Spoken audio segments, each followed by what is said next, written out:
À Yomiyama, au Japon, une certaine Misaki, élève de la classe 3-3, meurt dans des circonstances mystérieuses. Ses camarades décident de faire comme si elle était toujours vivante, jusqu'à la fin d'année. 26 ans plus tard, Koichi Sakakibara arrive dans cette classe 3-3. Il y rencontre une certaine Misaki Mei, une élève discrète, portant un bandeau sur l'œil gauche. Il découvre alors une atmosphère tendue et un comportement étrange chez ses camarades, cachant donc un secret inavouable. Dans les premières lueurs de l'aube, notre protagoniste, le jeune Koichi, émerge lentement d'un sommeil agité, entouré de l'affection bienveillante de sa grand-mère. Les contours flous de la réalité se dessinent peu à peu dans son esprit, tandis qu'il prend conscience de sa présence dans une chambre d'hôpital, éclairée par la pâle lueur du matin, filtrant à travers les rideaux entr'ouverts. La douce voix rassurante de sa grand-mère résonne comme un phare dans l'océan tumultueux de ses pensées confuses. Dans cet instant de lucidité fragile, les ombres du passé viennent heurter ses souvenirs évoquant la silhouette absente de son père, parti en voyage en Inde, ainsi que le douloureux souvenir de la mort de sa mère. L'atmosphère calme et sereine de la chambre d'hôpital est alors brusquement interrompue par l'arrivée de 3 jeunes étudiants, venus à la rencontre de Koichi. Leur présence, empreinte de curiosité bienveillante, apporte une touche de légèreté dans cet univers qui s'annonce ô combien très sombre. Dans un élan de spontanéité et de camaraderie, ils entretiennent de présenter à Koichi le début des cours auxquels il n'a pu assister, révélant ainsi le début de l'année scolaire pour notre jeune héros.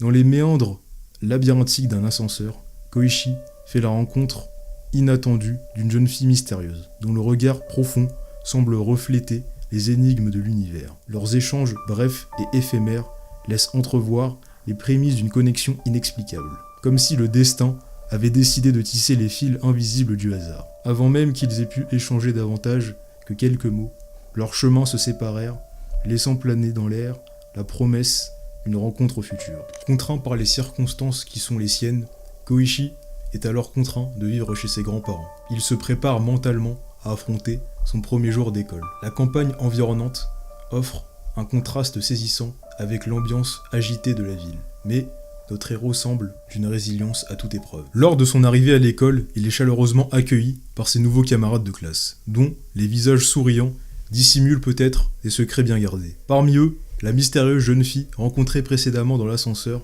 répondant au nom de Mei Misaki, attire son attention comme une énigme à résoudre dans le puzzle complexe de sa nouvelle vie.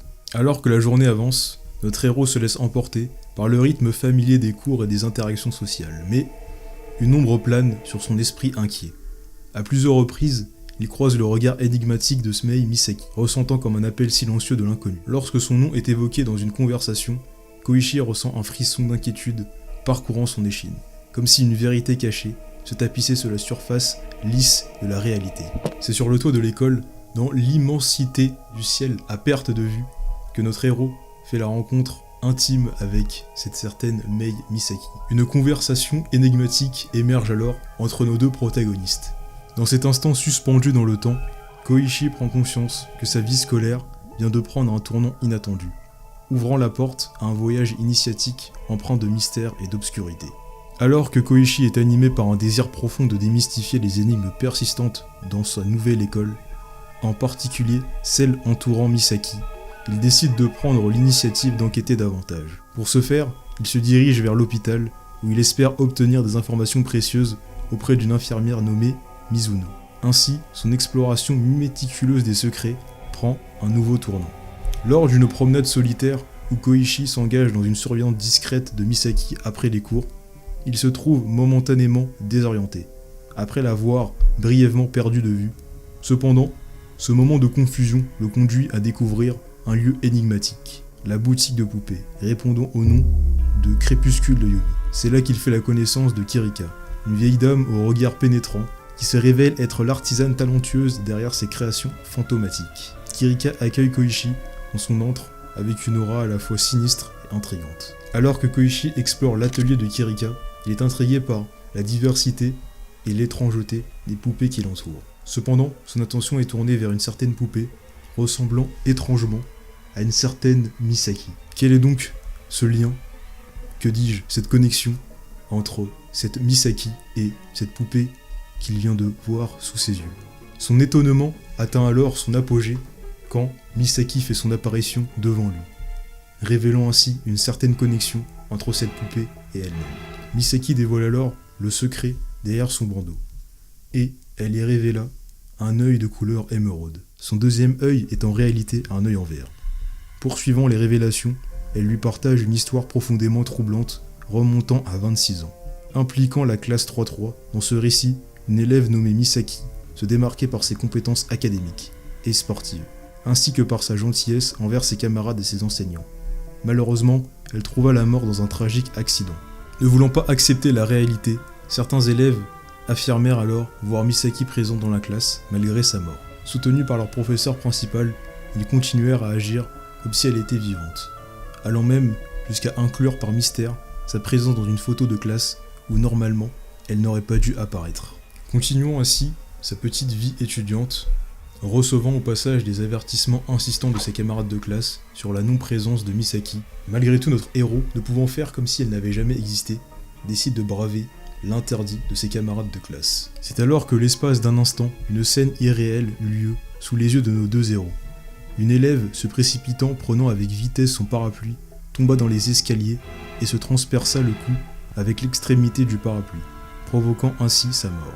Alors que Koichi poursuit ses investigations sur ces événements étranges, il entretient le contact régulier avec l'infirmière Mizuno, une alliée précieuse dans sa quête de vérité. Leurs échanges sur les mystères de la classe 3-3 les amènent à dîner tous les deux dans un restaurant afin de éclaircir cette situation ô combien mystérieuse. Lors d'une conversation téléphonique ultérieure, un incident tragique survint.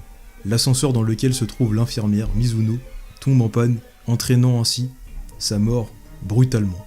L'enchaînement implacable des décès s'enchaîna à une vitesse fulgurante. Un camarade de classe, du nom de Takabayashi, meurt soudainement d'une crise cardiaque. Le jour suivant, Koichi se retrouve, à l'instar de Misaki, ostracisé par ses camarades.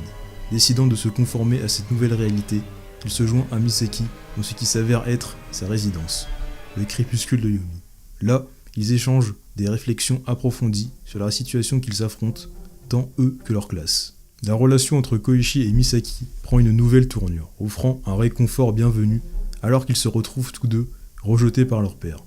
Unis dans leur marginalisation, ils partagent ainsi un quotidien d'étudiants sans se soucier des opinions extérieures. Ils poursuivent discrètement leurs investigations, déterminés à élucider le mystère sombre qui entoure leur classe, et les tragédies qui les accompagnent.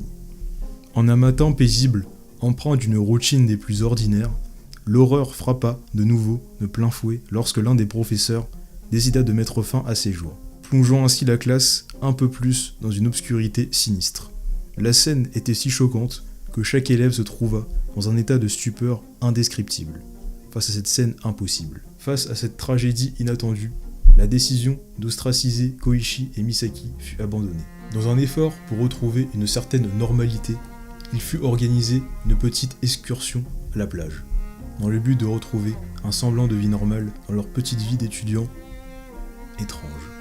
Alors que les élèves s'adonnent à des jeux sur la plage et profitent au mieux de cette journée paisible, une simple partie de ballon tourne au drame lorsque l'un d'eux, s'aventurant trop loin dans les eaux, pris au piège de l'océan impitoyable, perdit connaissance avant d'être violemment heurté par un bateau naviguant sans relâche, plongeant ainsi la journée, à nouveau, dans un abîme d'horreur.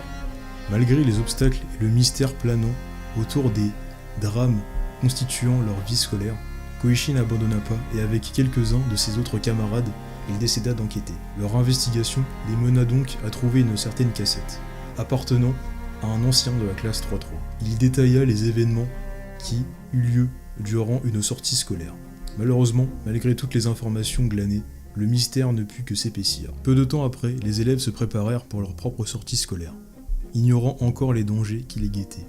Ce qui se déroula lors de cette escapade s'avéra être un véritable condensé d'horreur, avec des événements aussi choquants que terrifiants, alliant le tout dans un tourbillon de gore et de violence à la fois spectaculaire et cauchemardesque. Finalement, la vérité éclata au grand jour. Reiko, la tante de notre héros, se révéla être en réalité Mikami Sensei, celle qui était la présence de trop dans la classe. Elle était en réalité déjà morte, mais agissait comme un espèce de terrible fantôme de la classe.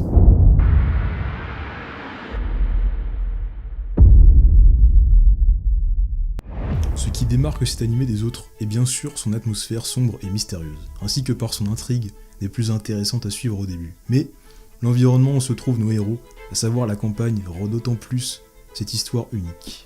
L'une des forces que je constate dès le début d'Another est sa principale qualité à subjuguer le spectateur dès le début de son récit. Les éléments surnaturels et les événements tragiques qui se succèdent contribuent à maintenir un sentiment d'urgence tout au long de l'animé. Mais il est vrai que c'est à double tranchant. En même temps, cela est dans le respect du contexte de l'histoire, et en même temps, certaines morts arrivent de façon un peu trop rapide et sans prévenir. Le rythme global est assez inconstant. Autant le début est assez palpitant à suivre, autant au fur et à mesure, une certaine lourdeur dans l'écriture et dans les intrigues se ressent. Profitant d'une ambiance assez unique de par les mystères que l'histoire nous raconte, et réussissant à décoller dans les moments les plus opportuns, les nombreuses scènes où un personnage se voit mourir sont renforcées par cette identité terne et quelconque. Et les nombreuses scènes de mort de personnages sont d'ailleurs pour la plupart extrêmement réussies. L'impact, la violence et la mise en scène donnent un résultat exceptionnel, bien que, à chaque fois impossible en vrai, mais j'accepte. Ma préférée reste celle de l'ascenseur. Merveilleux. Cela permet ainsi d'ailleurs à un personnage renfermé comme Misaki, qui, ne souhaitant pas être au centre de l'intrigue, se voit propulsé à l'avant de manière très notable. Parlons maintenant de l'opening, un modèle de justesse retraçant parfaitement l'ambiance de Another, oppressant, mystérieux et sombre. Voilà les mots qui me viennent à l'esprit quand j'écoute cet opening. Profitant d'un rythme entraînant, bien que mystérieux et sombre, les premiers instants nous permettent alors de saisir l'atmosphère auquel nous allons être dévorés. Avec ce plan dans ce couloir sombre où la lumière semble s'allumer et s'éteindre sans logique définie, et l'ombre planant laissant planer le doute quant à l'identité de la personne se trouvant là. Enchaînant avec la présentation des environnements clés comme l'école, l'hôpital et la boutique de poupées, poursuivant avec un ciel d'une couleur rouge ténébreuse et d'un jeu de couleurs des plus sombres au possible sur chaque plan, le choix des couleurs est parfaitement choisi, réussissant à partir de choix extrêmement judicieux à faire ressentir au spectateur la sensation du mystère et d'un certain malaise à la vue de ce spectacle horrifique. En conclusion, Another se démarque par son atmosphère sombre et mystérieuse, dérangeante aussi, oui dérangeante, ce qui plonge le spectateur dans une ambiance angoissante dès les premiers instants. L'intrigue centrée autour de la malédiction de la classe et des événements tragiques qui en découlent est particulièrement captivante, offrant un véritable suspense tout au long de la série. L'environnement rural de la campagne japonaise ajoute une dimension unique à l'histoire, renforçant le sentiment d'isolement et de mystère qui règne autour des personnages. Si le début de l'histoire réussit brillamment à nous captiver, le rythme peut parfois connaître certaines fluctuations, avec des moments de haute intensité, alternant avec des passages plus insipides. Néanmoins, cette variation de rythme contribue à maintenir un certain intérêt, incitant à vouloir découvrir le secret caché derrière la malédiction. Cependant, certains aspects de l'histoire tels que la révélation finale et surtout l'acte final me laissent un goût amer en raison de la résolution précipitée et peu satisfaisante. Et surtout, le bazar horrifique que propose cet acte final. Mais bon, il est tellement rare de trouver des animés d'horreur aussi captivants que Another, et surtout aussi bien réalisés dans l'ensemble. Alors sur ces mots, je vous dis à bientôt.